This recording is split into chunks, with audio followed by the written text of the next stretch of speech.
নমস্কার। কথামৃত ইউটিউব চ্যানেলে আপনাদেরকে স্বাগত। আজ পাঁচফোড়নে একটা সহজ সরল অঙ্কের কথা আপনাদেরকে বলবো। যদি আপনার কাছে ৯০ টাকা থাকে, আপনার গিন্নির কাছে ১০ টাকা থাকে, তাহলে আপনাদের পরিবারে খরচ করার মতো ১০০ টাকা আছে।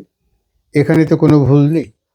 এবার যদি উল্টোটা হয়, আপনার কাছে ১০ টাকা আছে, আপনার গিন্নির কাছে ৯০ টাকা আছে, তাহলে ধরে নিতে হবে আপনার গিন্নির কাছে ১০০ টাকা আছে এবং সে ইচ্ছে করলে ১০০ টাকা খরচ করতে পারে। আর সংসারের জন্য যদি খরচ করতে হয়, তাহলে আপনার কাছে যে ১০ টাকা আছে সেই ১০ টাকাই খরচ করা যেতে পারে। এই সহজ সাধারণ অঙ্কটা যদি আপনারা মেনে চলেন, তাহলে সাংসারিক জীবনে অনেক অশান্তির হাত থেকে আপনারা রেহাই পাবেন।